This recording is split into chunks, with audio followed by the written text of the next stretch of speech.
Bonjour Gary Conille. Bonjour. Vous avez été nommé il y a tout juste un mois, c'est votre premier voyage officiel.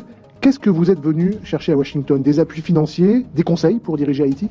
Nommé depuis un mois, mais installé, ça fait à peu près 2 semaines, et j'ai un gouvernement, ça fait un peu plus d'une semaine et demie à peu près. La démarche de Washington rentre dans le cadre d'un effort que nous sommes en train de faire pour regalvaniser dans une certaine mesure la communauté internationale autour du dossier haïtien.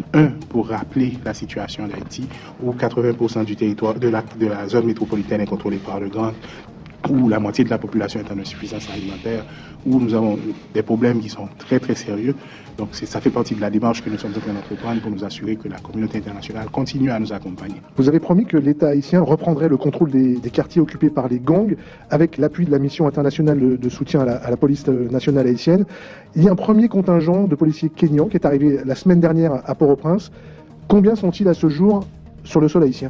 Il y a à peu près 200, un peu plus que 200 dans le premier contingent, et on s'attend à ce que dans les prochaines semaines, ce chiffre augmente de manière significative. Oui, car 2500 policiers de la force internationale doivent arriver à terme.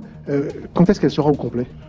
C'est un processus qui est en cours. Je préfère ne pas parler de date exacte, mais ce que je peux vous dire, c'est que les partenaires haïtiens sont très engagés et ils sont en train de prendre toutes les dispositions pour que ça se fasse le plus rapidement que possible. Oui, il y a des problèmes logistiques, des problèmes de logement notamment pour ces policiers kényans. Ce genre d'opération en général, il y a toujours énormément de choses que nous devons résoudre, mais ce que moi j'ai vu et ce qu'on a compris dans les conversations que nous avons avec nos partenaires, c'est qu'ils comprennent bien l'urgence et ils se sont très engagés à pouvoir offrir le support et l'appui qu'il faut pour que ça se concrétise. Pour l'heure, ces policiers kényans notamment font quelques patrouilles, mais il n'y a pas d'opération d'envergure. Quand est-ce que cette force va commencer réellement à remplir ses missions? La mission de cette force est évidemment d'accompagner la police nationale qui n'a jamais cessé de faire des opérations. Donc le lead dans la reprise de ces territoires qui sont aujourd'hui occupés par les gangs, ça sera toujours la police et l'armée d'Haïti. Donc c'est nous qui allons décider à quel moment, dans quel contexte et comment cet accompagnement sera nécessaire, aura une valeur ajoutée. Évidemment, nous allons discuter avec eux pour voir comment est-ce qu'ils vont pouvoir nous aider. 2500 hommes pour appuyer une police qui est en sous-effectif. En face, on estime qu'il y a plusieurs milliers de membres des gangs. Est-ce que c'est suffisamment dimensionné? Je pense qu'il y a 3 considérations. La première, c'est que la sécurité, c'est pas seulement une affaire de police, c'est une intervention qui doit être beaucoup plus complète et le succès de l'opération ne peut que se matérialiser. La pérennité de l'intervention ne pourra se matérialiser que lorsqu'on aura pleinement réconcilié la police avec la communauté. Donc nous, quand on envisage les efforts que nous sommes en train d'entreprendre, on a cette vision-là. Il nous faut vraiment renforcer la capacité de notre police et ce que ces contingents nous permettent de faire, c'est de nous appuyer en même temps que nous sommes en train de renforcer nos effectifs. On vient de graduer 455 policiers des forces spécialisées. On va continuer à le faire de manière systématique.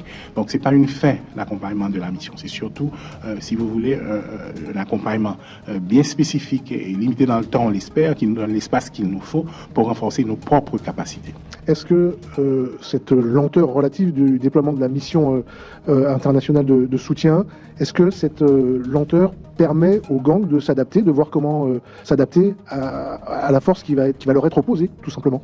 Comme je vous disais tout à l'heure, la police nationale d'Haïti n'a jamais cessé de faire des interventions, n'a jamais cessé de protéger la population, évidemment avec les limitations que vous connaissez. Et donc, en ce sens, probablement, oui, je présume que les gangs sont en train de se positionner, mais ça, je ne sais pas. Mais ce que je veux dire pour sûr, c'est que quel que soit ce qu'ils sont en train de faire, je vous assure que dans un délai pas trop lointain, l'État reprendra le contrôle de tout le territoire national. Jimmy Cherizier, c'est un puissant chef de gang, que l'on appelle Barbecue. Il a fait savoir qu'il était prêt au dialogue la semaine dernière. Est-ce que vos équipes ont des contacts avec lui? Est-ce qu'on discute, quand on est le gouvernement d'Haïti, avec les gangs?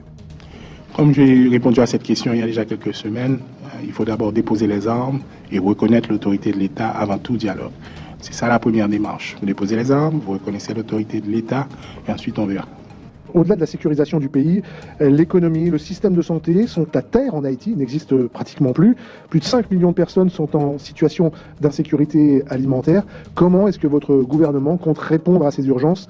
Quelles priorités vous définissez? Le gouvernement de transition est en place sur la base d'un accord qui est l'accord du 3 avril et qui définit clairement les grands axes d'intervention et les priorités. Évidemment, il y a la sécurité, il y a la crise humanitaire, il y a les problèmes de corruption, entre autres, et certainement les élections. Nous venons de terminer 2 jours de retraite où les différents ministères ont complété des feuilles de route qui identifient très clairement comment nous allons avancer vers ces différentes priorités de manière organisée. Et justement, le but de cette visite, c'est de voir dans quelle mesure est-ce que nos partenaires peuvent nous accompagner de manière très systématique dans la mise en place de différentes stratégies qui, à notre avis, devraient pouvoir aboutir. Je dois vous dire que, en fait, ce qui nous donne beaucoup d'espoir, c'est que au cours de ces dernières semaines, les partis politiques qui en général ne s'entendent pas ont pu arriver à un consensus pour construire un système de gouvernance qui a maintenant, avec maintenant un conseil présidentiel de 9 membres. Ces 9 membres ont pu s'entendre sur un premier ministre. Nous avons pu mettre en place un gouvernement en 7 jours. La force est arrivée, la population a accepté plus ou moins cette formule transitoire. Donc moi, ça me donne beaucoup. Et la communauté internationale est très mobilisée, beaucoup plus qu'elle ne l'était il y a quelques mois. Donc je suis assez confiant qu'avec cet accompagnement, nous devons pouvoir réussir. Vous avez, Gary Coney, passé plusieurs années à l'étranger, comme dans la coopération internationale avec les Nations Unies notamment. Si vous prenez un peu de recul, et je sais que c'est difficile puisque vous êtes citoyen haïtien avant tout, comment est-ce que vous, d'un point de vue presque technique, professionnel, vous jugez l'état de votre pays aujourd'hui? La situation est excessivement complexe. Et c'est pas parce que, comme vous dites, c'est pas seulement parce que les gangs contrôlent la majorité du territoire, c'est pas seulement parce que nous avons, comme vous venez de dire, 4,5 millions de personnes en insécurité alimentaire. C'est pas seulement à cause des problèmes de développement, mais c'est parce que justement il y a une faiblesse institutionnelle. Les instruments qu'en général le gouvernement se donne pour pouvoir approcher ces problèmes n'existent plus. Et en même temps, je dois vous dire que l'accompagnement que nous avons reçu jusqu'ici de la communauté internationale, à mon avis, mérite d'être revu. Mais ce que je crois fondamentalement pour avoir fait ce travail un peu partout à travers le monde, la première chose, c'est qu'il n'y a pas de fatalité haïtienne. La deuxième chose, c'est que malheureusement, jusqu'à présent, la population haïtienne n'a pas encore eu un gouvernement qui reflète sa générosité, sa résilience et sa capacité de travail. La troisième chose, c'est qu'il nous faut le leadership et la vision qui est avant tout haïtienne. Et la quatrième chose, c'est qu'il faut un accompagnement qui est beaucoup plus durable et qui nous amène à terme jusqu'à la résolution de nos problèmes, ce qu'on n'a jamais eu jusqu'à présent. Est-ce que vous allez pouvoir tenir le délai d'organisation d'élections d'ici à 2025, alors qu'il n'y en a pas eu depuis 2016 en Haïti? Nous sommes déterminés à le faire. Je pense que ceci est absolument indispensable. Il faut que nous puissions avoir le plus rapidement que possible un gouvernement élu, pas plus tard que le 7 février 2026. Comment organiser des élections dans un pays qui compte à ce jour près de 600 000 déplacés internes et où il y a une méfiance sans doute d'une partie de la population pour des raisons de corruption que vous avez vous-même qualifié d'enracinée, de mauvaise gouvernance enracinée? La première chose, c'est qu'il faut rétablir la confiance de la population dans ces institutions et la capacité de cette transition à pouvoir effectivement créer un environnement qui lui permette d'aller valablement vers les élections, ce que nous croyons pouvoir faire.